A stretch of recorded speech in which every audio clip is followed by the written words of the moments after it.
जिनके मन मस्तिष्क में कभी अपने संतानों के प्रति, अपने बच्चों के प्रति बुरे विचार नहीं आते, बस एक माँ ही है जो हमसे कभी खफा नहीं होती। स्वागत करते हैं दर्शकगण आप सभी का इस विशेष कार्यक्रम में। हम बात करने वाले हैं नवरात्र के अवसर पर माँ की महिमा के बारे में हम बात करने वाले हैं। आज का कार्यक्रम बहुत ही विशेष है क्योंकि आश्विन मास के शुक्ल पक्ष की प्रतिपदा से लेकर नौमी तिथि तक हम व्रती बन करके माँ की उपासना, दुर्गा माँ की महिमा सुनने के लिए, उनकी कथा में लीन होने के लिए नवरात्र की का जो व्रत है वह हम रखने वाले हैं नवरात्र के अवसर पर। आज का कार्यक्रम इसी नवरात्र पर आधारित है। हमारे साथ है मॉरिशस सनातन धर्म टेम्पल्स फेडरेशन की ओर से आचार्य शिव शर्मा हरिराम जी। आप हरिहर क्षेत्र मंदिर काथोबोन में कार्यरत है और साथ ही साथ आचार्य विश्वामित्र भिखारी जी, आप गणेश्वरी मंदिर बेलमाव में कार्यरत है। दोनों का हम स्वागत करते हैं। प्रणाम। आचार्य जी, आपसे शुरू करते हैं। जब हम नवरात्र के बारे में बात करते हैं, माँ की महिमा के बारे में बात करते हैं, तो सबसे पहला प्रश्न आता है, नवरात्र क्या है और उसका क्या महत्व है? सबसे पहले दर्शकों का अभिवादन है और आने वाले जो नवरात्र है, इनके लिए हमारे जो है सभी को शुभकामनाएँ हैं। बहुत उत्तम प्रश्न है। ये माँ की महिमा जो है इतनी बड़ी है कि हम जो है बच्चे होकर के इनको हम लोग असमर्थ हैं। लेकिन जो वेद पुराणों के अनुसार जो हम लोग सीखते हैं, जानकारी पाते हैं, वही समाज में बाँटने की कोशिश करते हैं। माँ जो है सर्वस्वरूपा है। और नवरात्र के विषय में जब आप पूछ रही हो, तो नव का अर्थ ही है नया। हमारे लिए हर नवरात्रि में कुछ नया-नया हम लोग सीखने के लिए, जानकारी पाने के लिए हम उद्यत होते हैं। और 9 का अर्थ ही है संख्या 9। तो 9 जो है अंग्रेज़ी में इसको एक ऐसी नंबर है जिसको हम कहते हैं इनफ़ाइनाइट। 9 को आप 2 से भाग करो तो 18 होगी, तो 1 और 8 जोड़ करके वो 9 हो जाएगा। वैसे ही आप 3 में भाग कीजिए तो 3 में वो 27 होगी, 2 और 7 9 होगी। ऐसे ही चलता 4 से 36 होगी तो 9 होगी। वो जो है अपने में आप जो है मल्टीप्लाई करो, वो वही जो है संख्या आ जाएँगी। इसका मतलब जो है 9 जो है ऐसी नंबर है, ऐसी संख्या है जो है अपने में वो अमित है। तो ये हमारे 9 संख्या है। अब 9 रूपों में माँ की पूजा करते हैं, नवरात्रों के अंतर्गत पूजा करते हैं। तो ये नवरात्र में माता ने अपने एक राक्षस को मतलब महिषासुर से युद्ध करते-करते वो 9 दिन लगे उनकी इनसे युद्ध करते। तो इनको यादगार में रख कर के हम लोग जो है नवरात्र की पूजा करते हैं। तभी जाकर के दशमी मनाते हैं, इसके बाद जब विजय पा लेती है। तो ये नवरात्र है और ऐसे जो है नवरात्रों का अनेक कारण है, जो जो हम लोग विश्लेषण कर सकते हैं, लेकिन समय के अनुसार जो है आपको जो विशेष बात है हमने सामने रखी। तो नवरात्र को हमने समझ लिया है और नवरात्र, माँ की महिमा, माँ की विशेषता, ये सब हम इसके बारे में बात करेंगे ज़रूर। लेकिन आचार्य विश्वामित्र जी आप आए हैं स्टूडियो में, आपसे ये पूछना मैं चाहूँगा कि हमने सुना है कि साल में एक नहीं बल्कि एक से अनेक नवरात्रियाँ होती है, तो आपसे हम जानना चाहेंगे कितनी नवरात्रियाँ और क्यों हैं? धन्यवाद। नवरात्र में शक्ति की उपासना की महात्म्य है। शक्ति की उपासना की बात जब आती है, तो हमारे ध्यान दुर्गा सप्तशती की ओर अपने आप बह आ जाती है। कहने का तात्पर्य यह है कि दुर्गा सप्तशती जो हैं, शाक्त धर्म के लिए एक आधार ग्रंथ, आधारशिला है समझिए और आधारभूत शिला है और इसी को प्रमाण मान करके संसार भर में आदिकाल से अभी तक जितने भी सिद्ध पुरुष लोग हुए हैं, महात्मा लोग हुए हैं, तो इसी के आधार या प्रमाण मान करके चलते हैं।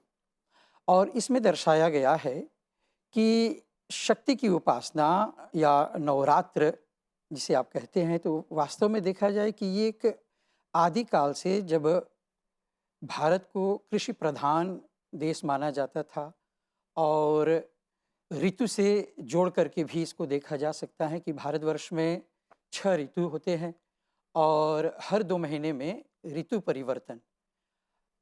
दूसरे माने में कहा जाए तो यह शक्ति की उपासना जो है, हर ऋतु परिवर्तन में लोग किया करते थे। तो इस हिसाब से देखा जाए तो साल भर के हर 2-2 महीने के अंतराल में जो नवरात्र लोग पूर्व काल में मनाया करते थे, दुर्गा सप्तशती का अस्तित्व में आने से पूर्व, तो वहाँ पर शक्ति की उपासना में 3 दिन वे लोग व्यतीत करते थे। प्रथम दिन काली की उपासना में, द्वितीय दिन लक्ष्मी की उपासना में और अंतिम दिन सरस्वती की उपासना में। इस प्रकार से हर 2 महीने में 3-3 दिन वे लोग व्रत किया करते थे, अपने कृषि कर्म को आदि को थोड़ा-सा विराम दे करके इसमें लग जाते ये थे, पुराने समय की पुराने बात है। समय में। ठीक। फिर आगे चल कर के बात ये हुई कि इस आधुनिक युग जब आ गया, तो इसमें लोगों को इस प्रकार से 2-2 महीने के अंतराल में अपने कृषि कर्म को छोड़ कर के उपासना के लिए निकालना मुश्किल हुआ। तो वहाँ पर फिर हमारे गुरुजन, विद्वान, ऋषिगण आए और उन लोगों ने विचार किया कि क्यों न ये जो साल भर में जो 18 दिन की उपासना करते हैं शक्ति की, क्यों न उसको 2 भाग में कर दिया जाए, क्योंकि ये ऋतु से संबंध पर्व है, व्रत है। तो मुख्य रूप से देखा जाए कि ग्रीष्म और शरद ऋतु ही है। तो इसलिए साल के आरंभ में, वर्ष के आरंभ में चैत्र महीना से जो आरंभ होता है उसको चैती नवरात्र बोलते हैं। तो ये हुआ। फिर 6 महीने बाद आश्विन मास आ जाता है और यहाँ पर शरद ऋतु आरंभ हो जाता है, तो इसको शारदीय नवरात्र कहते हैं। फिर बीच-बीच में जो लोग मना लेते हैं, उसको उतना माने उसकी लोकप्रियता नहीं है। भव्य फिर रूप से नहीं भव्य मनाते रूप हैं से जैसे जिस समाज में। प्रकार से शारदीय और चैत्र नवरात्र मनाते हैं, तो बाकी के जो हैं वैसे नहीं मनाते मतलब हैं। कुल मिलाकर वर्ष में 2 नवरात्रियाँ 2 हो जाती हैं। नवरात्र। हम इसमें कुछ जोड़ सकते हाँ, हैं। बिल्कुल। वो ऐसा है कि भारतीय वर्ष में मुख्य रूप से 4 नवरात्र मनाए जाते हैं, पंडित जी से हुँ, जैसे बताए, लेकिन 4 नवरात्र जो मुख्य रूप से होती है, वो एक जो है जनवरी में माघ महीने में होती है, एक नवरात्र होती है, और दूसरे जैसे बताइए उनको वसंत ऋतु का समय होता है, उसमें वो मतलब मार्च अप्रैल में होती है, जैसे हम लोग चैत्र मास को मानते हैं। और इसके बाद जो है एक जुलाई में आती है, आषाढ़ महीने में, ये तीसरी जो हम यहाँ इतने नहीं मनाते हैं। और अभी जो चल रही है इसको चाहिए, इसको हम शारदीय नवरात्र कहेंगे। तो देखिएगा, मॉरिशस में हमारे 2 प्रधान ऋतु होती है, एक जो है सर्दी और एक गर्मी। जो आप देखेंगे अप्रैल में के महीने में जब हम लोग मनाते हैं, तो उस समय जो है गर्मी समाप्त हो रही है और ठंड शुरू होती है। बिल्कुल। हुँ, एक दूसरी जो है अभी जो हम लोग मनाने जा रहे हैं, अभी सर्दी चल रही थी, अब सर्दी से निकल कर के हम गर्मी में जाएँगे। तो ये इस समय क्या होता है, पर्यावरण और देश में, समाज में क्या होता है, रोग बीमारी उत्पन्न हो जाती है। हुँ। तो इसको, इनका सामना करने के लिए हमको क्या चाहिए, शक्ति का आवाहन। तो शक्ति जो है बाहरी चीज़ नहीं, हमारी भीतर जो इसको जगानी पड़ती है, जिससे हम जब जगाते हैं उस शक्ति को, तो उस समय हम सामना कर सकते हैं उन जो है, जो ऋतु के बदलने की जो प्रभाव है, इससे हम जो है निरोगी बन सकते हैं, शक्तिशाली बन सकते हैं। ऐसी है जाने। बहुत ही सुंदर, बहुत ही सुंदर। शास्त्रों में कहा गया है कि शब्द, अनुमान और प्रमाण, इन तीनों के आधार पर सिद्धांतों को स्थापित किया गया है और हमारा कर्तव्य क्या होता है, इन सिद्धांतों पर चलकर, इनका उन्मूलन करके हम अपने जीवन को धन्य बनाएं, हम अपने जीवन को लक्ष्य की ओर ले जाएं और परमात्मा की प्राप्ति कर लें। हमारा यही कर्तव्य होता है। शास्त्र प्रेरित होना चाहिए हमारा जीवन। आगे बढ़ते हैं आचार्य विश्वामित्र जी आपसे, जब हम माँ के बारे में, नवरात्र के बारे में बात करते हैं, तो दुर्गा माँ की उपासना करते हैं या फिर दुर्गा माँ के अनेक रूपों की उपासना करते हैं। लेकिन जब माँ के चित्र के को देखते हैं, माँ की भुजाएं अलग है, भुजाओं में शस्त्र अलग है, माँ शेर पर सवार होती है। तो ये जो प्रतीकात्मक जो विशेषताएं हैं उनके बारे हम जानना चाहेंगे कि माँ क्या रिप्रेजेंट करती है, भुजाएं क्या रिप्रेजेंट करती धन्यवाद। माँ का जो स्वरूप है और ख़ास करके जब अष्टभुजा रूप में दर्शाया जाता है और उन 8 भुजाओं में अनेक प्रकार के अस्त्र शस्त्र जो धारण किए हुए होते हैं, उस सब का एक प्रतीक है कि उसको समझने के लिए हम पहले तो ये समझें कि जो 8 भुजा है, उसे जो हमारे 8 प्रमुख दिशा हैं, उन दिशाओं को भी अंगित कर सकते हैं। माँ को जब हम लोग सिंह पर सवार देखते हैं, तो इससे माँ की शक्ति का आभास हो जाता है कि जिस शक्ति की हम लोग उपासना करते हैं, वास्तव में उसकी शक्ति की नाप जो है शेर से लिया जा सकती है, क्योंकि सभी लोग इस बात को मान करके चलते हैं कि पृथ्वी पर जितने भी जीव जंतु हैं, उन सब जीव जंतुओं में सर्वशक्तिशाली शेर को ही मानते हैं और खूंखार मानते हैं। परंतु माँ जब उस पर सवार हो जाती है, तो इसका संदेश हमें ये आता है कि संसार में चाहे कोई कितने भी खूंखार हो, कितनी भी शक्तिशाली हो, लेकिन हम लोग जब अस्त्र शस्त्र से और विद्याओं से भी तथा अनेक प्रकार के सद्गुण से जब युक्त रहेंगे, तो खूंखार से भी खूंखार पशु क्यों न हो, उस पर हम लोग नियंत्रण कर सकते हैं। शेर पर सवार होने का संदेश हमें यही मिलता है। बहुत ही सुंदर। या देवी सर्वभूतेषु शक्ति रूपेण संस्थिता नमस्तस्यै नमस्तस्यै नमस्तस्यै नमो नमः। वह देवी जो कर्ण कर्ण अणु अणु में वास करती है, उनकी शक्ति को हम, जैसे आचार्य जी ने कहा, माप नहीं सकते हैं, तो वह सर्वत्र है, विद्यमान है। तो उसी शक्ति की हम उपासना करते हैं। आगे बढ़ते हैं। अगर शक्ति के बारे में बात कर रहे हैं आचार्य शिव जी आपसे, तो शक्ति का मतलब है, शक्ति महिला को रिप्रेजेंट करती है। तो आधुनिक जीवन में, आज के समाज में माँ का क्या स्थान है और किस तरह से हम महिला समाज को माँ के साथ जोड़ सकते हैं? अच्छा, ये पहले जो आपने प्रश्न पूछे शक्ति की विषय पर, तो अभी पंडित जी ने बताया, ये शक्ति हम लोग जब कहते हैं तो अष्टभुजी। अब आप अपने मतलब किसी से पूछा जाए कि आप अपनी शक्ति का प्रदर्शन कीजिए, तो क्या करेंगे? वो जो अपने भुजाओं को उठा करके बताएंगे कि हमारी शक्ति ये है। तो अष्टभुजी माँ जो है 8 भुजा वाली, और हम लोग 2 भुजे वाली। तो माँ का जो अष्टभुजी का रूप दिया गया है, उनको बताते हैं कि माँ क्या है।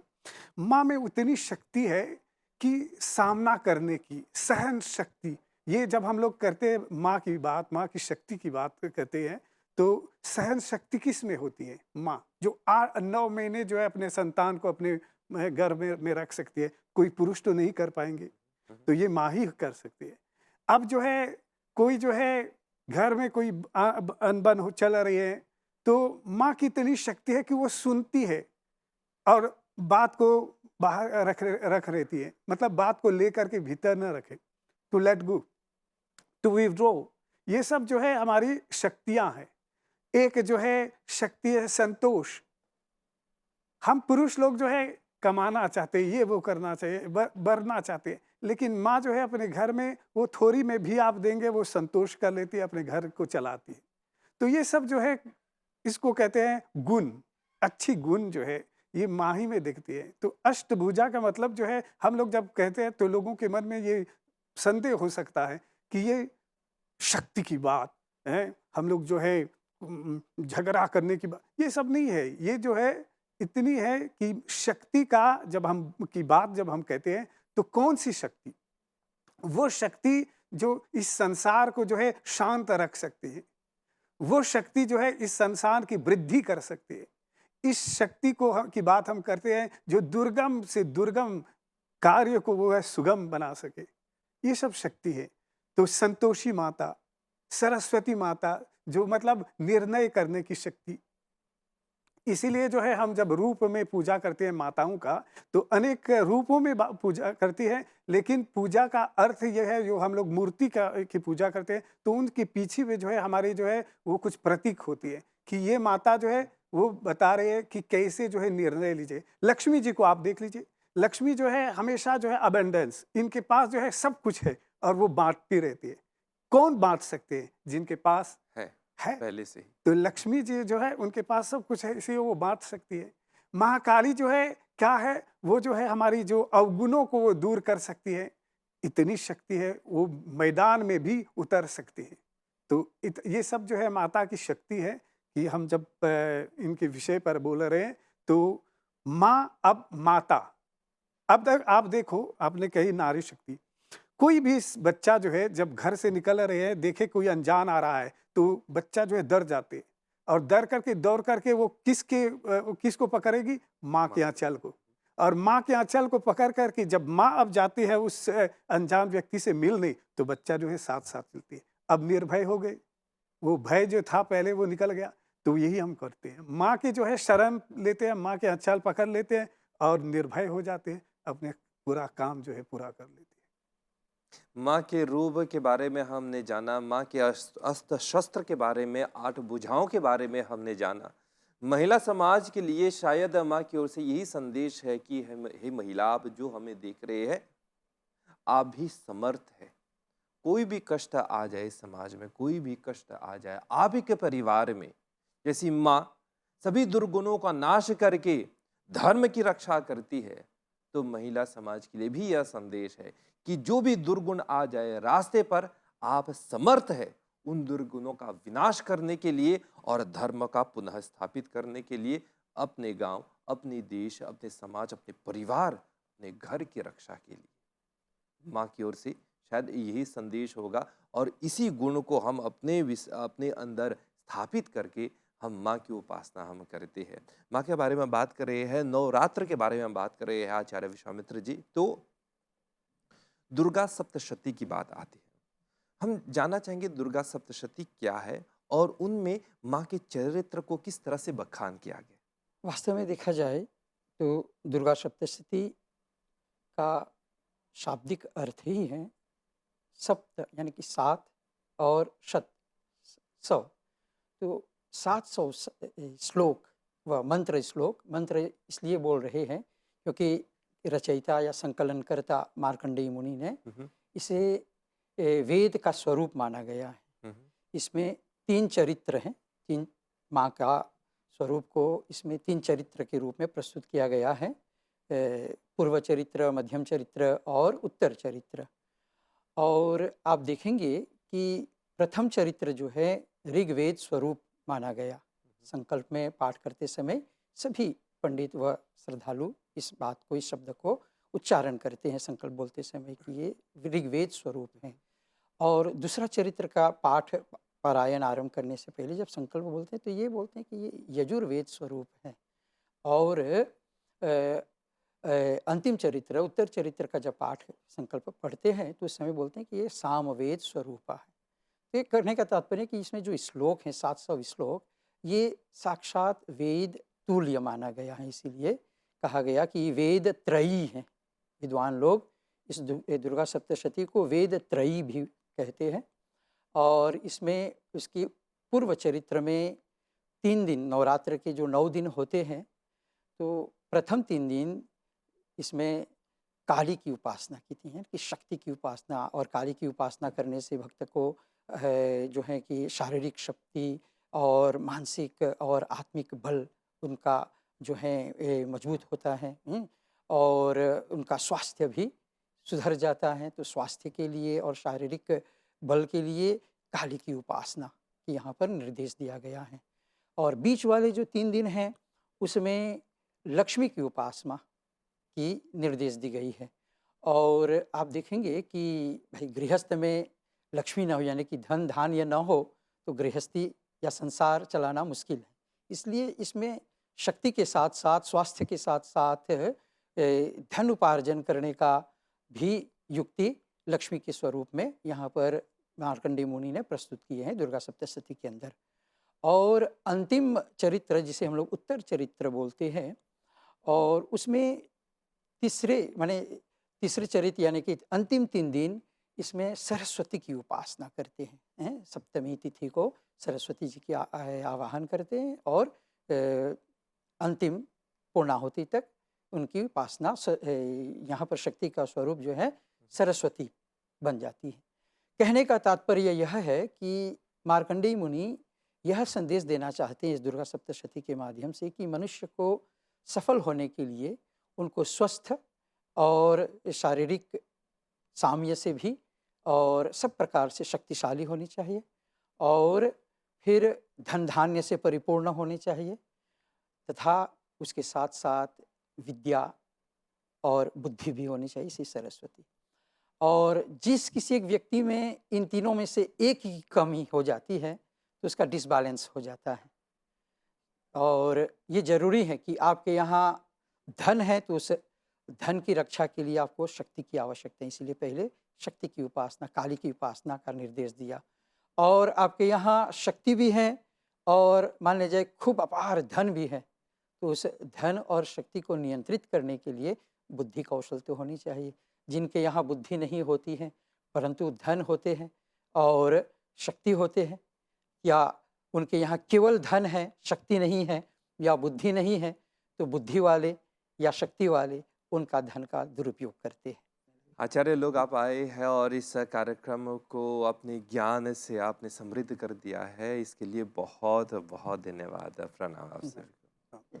तो प्यारे दर्शकगण, आप लोगों ने इस कार्यक्रम का पूरा लाभ उठाया, तो हम यही कहेंगे कि माँ की जो शक्ति है वो अपने अंदर आत्मसात करके अपने जीवन को हम धन्य बनाएं और परमात्मा की ओर, माँ की ओर अग्रसित हम कर दे अपने जीवन को।